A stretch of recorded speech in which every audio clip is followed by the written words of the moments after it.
Senhor presidente, senhoras e senhores deputados, está na gênese do Partido da República a semente originária que remota a fundação do Partido Liberal, do inesquecível deputado Álvaro do Valle, na primeira metade dos anos 80. É o edificante legado do liberalismo social que orienta o nosso republicanismo moderno e progressista. O estabelecimento de nossos parâmetros de ação política, senhor presidente, constitui a salvaguarda que repele o voluntarismo, equívocos e retrocessos, que inclusive já comprometeram a conduta política de gente bem intencionada no passado. A fundação do Partido Liberal de Álvaro do Valle e a sua refundação como Partido da República materializa a reafirmação de nossas crenças na pessoa livre, titular de direitos naturais inalienáveis no Estado, como protetor dos direitos humanos e do bem comum. Essa é a nossa crença, de fora para dentro do nosso partido, e sempre será o paradigma que nos orienta de dentro para fora dos limites da vida partidária. Acreditamos, senhor presidente, que o indivíduo deve a cada dia buscar a verdade, sem, entretanto, aspirar qualquer sentido de propriedade sobre ela. Como medida preventiva de eventuais pretensões de usurpação, nos dedicamos ao esforço da vigilância, a partir de um ambiente plural e, sobretudo, aberto a todas as situações de diálogo, sem preconceitos e radicalismo. Rejeitamos, por conseguinte, senhores e senhoras deputados, qualquer forma de ideologia exclusiva, opressora ou obediente a uma visão hermética sobre a realidade. O Partido da República é de natureza plural, ampla e irrestrita, um espaço de militância política cujo pré-requisito está vinculado ao desejo de prosperidade, desenvolvimento e justiça social para o Brasil. Por conseguinte, senhoras e senhores deputados, trata-se de uma legenda em que não se pode esperar o fundamentalismo como recurso para a administração de divergências. Há muito tempo que o mundo já descobriu que os partidos políticos não guardam semelhança com as chamadas seitas, baseadas na submissão intelectual em grupos coletivistas. Para nós, republicanos e liberais, o comando de um partido político não pode estar vinculado a dogmatismos que não respeitem o ser humano e a sua individualidade. Portanto, senhoras e senhores, no Partido da República ninguém será submetido a patrulhamentos ou a degradação política por motivo de divergência.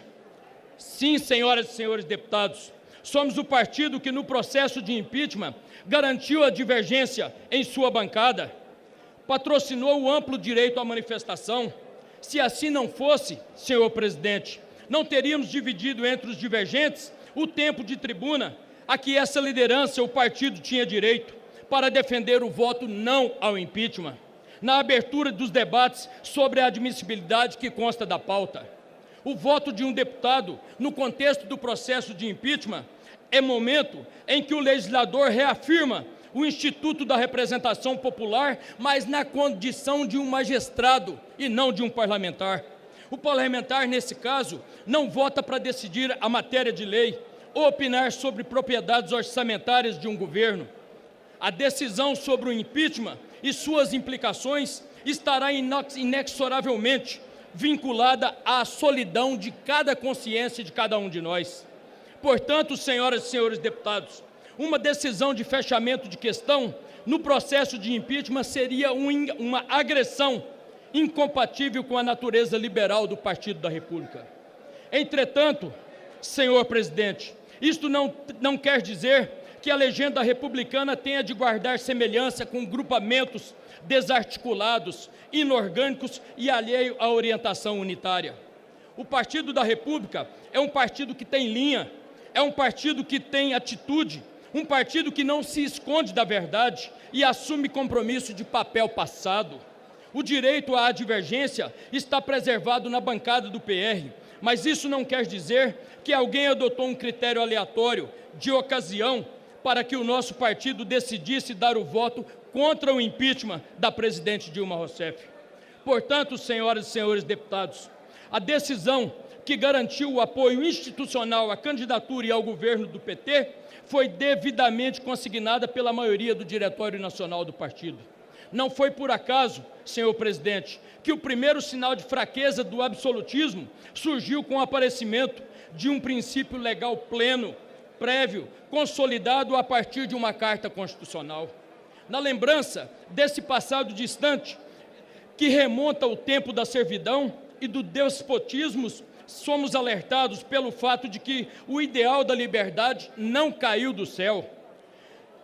Daquela inspiração constitucionalista que sensibilizou as melhores cabeças pensantes do mundo antigo, surgiu o iluminismo, com o ideal de sociedade para a construção de um mundo novo. A crença no indivíduo está na raiz do iluminismo, cuja evolução levanta a humanidade no sentimento liberal. E o liberalismo, senhor presidente, nos termos esclarecedores do professor Carlos Alberto Montaner, é mais que uma ideologia, é um modo de entender a natureza humana. Mas o que é caro aos liberais, senhoras e senhores, se apoia em 3 aspectos vitais, desde a sua gênese, a tolerância à legalidade e a confiança à força e à razão. A força da razão.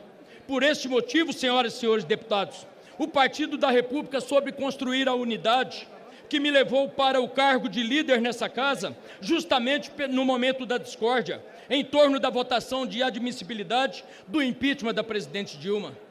Imbuído pelo espírito de uma unidade que resiste à semeadura de divergência, reitero os termos da posição do Partido da República contra a admissibilidade do processo de impeachment da presidente Dilma Rousseff. Um partido de impeachment, senhor presidente, que está em desacordo com o alcance da Constituição de nosso país. Um equívoco que, em última análise, atenta contra o Instituto que varreu do mapa do absolutismo o império da vontade acima da lei. Um processo de impeachment, senhor presidente, que partiu de parâmetros voláteis, que tomou emprestado do parlamentarismo um espírito normativo alheio ao ordenamento jurídico. Está claro, a desobediência aos pressupostos para o impeachment implicaria um paradoxo constitucional, como já dito aqui, de consequências imprevisíveis para o nosso país. Não houve dolo, senhor presidente, sobretudo quando a presidente Dilma assinou decretos nas chamadas pedaladas fiscais que atrasaram repasses para os bancos públicos. Não houve dolo, senhores parlamentares, porque a presidente confiou no juízo do Tribunal de Contas da União